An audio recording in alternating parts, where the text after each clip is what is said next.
ว่ามีกระบวนการอันนี้แล้วขั้นตอนของการจัดตั้งปฏิบัติจะเป็นอะไรเนาะฉะนั้นเรามาเบิ่งโฟล์โดยรวมอันนี้เป็นโฟล์โดยรวมที่อาจารย์เ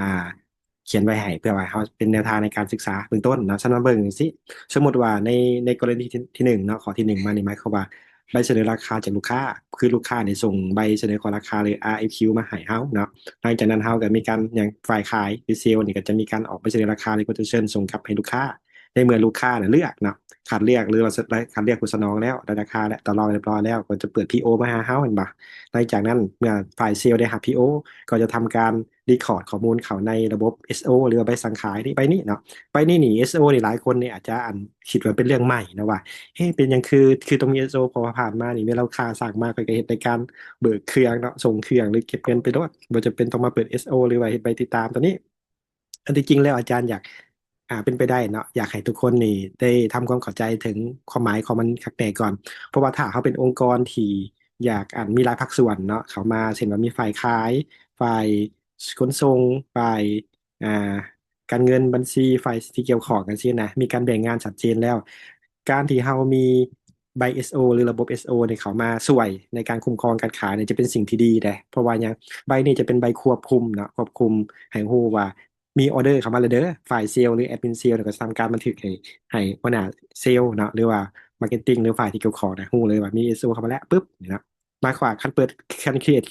SO หมายความว่าลูกค้าคอนเฟิร์มสั่งซื้อเลยได้เนาะถือว่าอันนี้ชัดเจนเป็นเอกสารภายในปุ๊บเนี่ยเวลาเฮามี SO เด้งเข้ามาในหน้าจอในระบบของเฮานะฝ่ายที่เกี่ยวข้องก็สามารถฮู้ได้เช่นว่าฝ่ายมันจะส่งไปให้ฝ่ายเนาะฝ่ายถามว่าสมมติใน SO นี่บอกว่ามีการมัดจำกับนายเขาว่า ต้องได้มีการเก็บเงินก่อนเห็นบ่ต่อมากันเป็นอย่างถ้าว่าแต่ก็จะเด้งไปฝ่ายช้างให้ฝ่ายช้างนะเตรียมตัวส่งเครื่องเนาะหรือว่าฝ่ายจัดส่งก็เตรียมตัวส่งเครื่องเนาะจากข้างจะงวดก็จะเบิ่งอิงตามเงื่อนไขของ SO จำนวนเท่าใดเนี่ยต่างๆเนาะต่อมาถ้าว่าในสัญญามีการติดหนี้ก็จะตกเป็นกรณีที่ห้าเนาะก็คือว่าสามารถติดหนี้ได้หรือว่าจ่ายเมื่อได้ส่งสินค้าแล้วอันนี้ก็ต้องอยู่ไขฉะนั้นในการ SEO มันจะควบคุมเนาะเป็นตัวคอนโทรลว่า ถ้าการขายครั้งนี้นี่เขาจะได้เงินแบบใดแล้วก็มีการจัดส่งแบบใดอันนี้คือเงินก็จะมีสองกรณีคือแบบข้อ4กับข้อ5ซึ่งในข้อ5นี่นะแล้วก็ข้อ6เห็นบ่รูปแบบของการชำระก็จะอยู่ในเงื่อนไขของตัวนี้และขณะเดียวกันใบส่งเครื่องเนาะใน GNDN นี่ก็จะอยู่ในจุดนี้ฉะนั้นในการใบส่งเครื่องกับใบเก็บเงินก็จะออกไปขู่กันนะเป็นของขู่กันของการออกไปเก็บเงินตามระเบียบการฉะนั้นถ้าว่าเราเข้าใจเรื่องคุณลักษณะหรือบทบาทของใบสั่งขายหรือ SO หรือ Sale Order นี่ก็จะเห็นให้เราคอนโทรลเรื่องระบบการขายได้ดีขึ้นเนาะ เพื่อวางแผนต่างๆสนุนบัดนี้เขาเข้าใจได้ว่า SO เกิดแล้วก็คือว่าลูกค้าคอนเฟิร์มเลยเด้อให้เขารู้ว่ามีเงินที่จะเข้ามาเนาะหรือมีการขายที่เกิดขึ้นและเขาสิบริหารการจัดส่งหรือการเก็บเงินใดขึ้นกับอยู่กระบวนการภายในและที่เขาได้ตกลงกันกับลูกค้าอะไรกันกระบวนการภายในที่จะส่งใดเนาะอันนี้เป็นแต่ละฝ่ายงานก็จะผู้หน้าที่ของภายของเราวันนี้คำถามเนาะประเด็นต่อมาว่าในเมื่อเขาเข้าใจกระบวนการขายนั่นนี่แล้วแหละฝ่ายบัญชีเขาน่ะสิลงบัญชีตอนใดนี่คือประเด็นเนาะสมมติว่า มาลงบัญชีตอนไหนมาเบิ่งว่าการใบเสนอราคาหรือไม่ได้รับตัวนี้ลงบัญชีบ่ใบเสนอราคาดิออกไปเสนอขายลูกค้าเช่น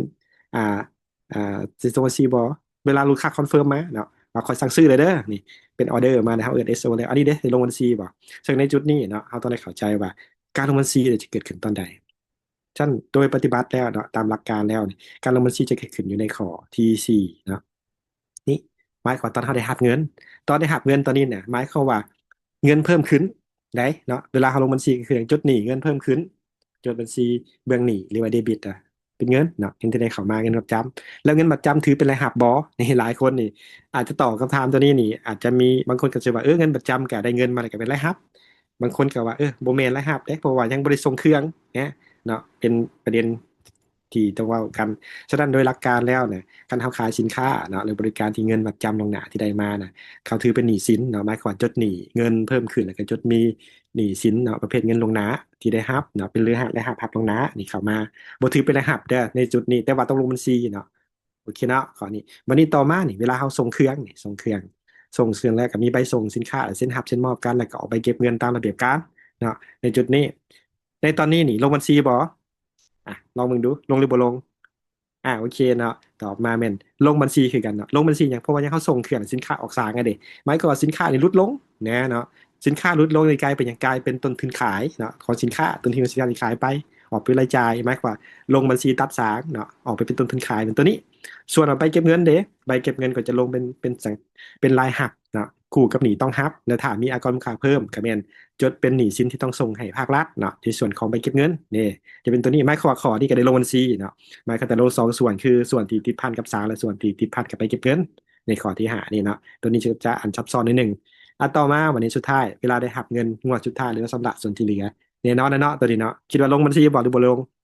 โอเคคำตอบก็คือลงบัญชีเช่นกันโดยรวมแล้วเนาะ ก็หมายความว่าเขาจะลงบัญชีอยู่ใน3 ส่วนนี้ก็คือข้อที่4ข้อที่5ข้อที่6เนาะส่วนรายละเอียดในการลงบัญชีนะเดี๋ยวเรามา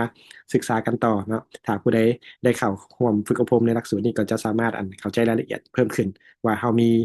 กระบวนการอย่างไร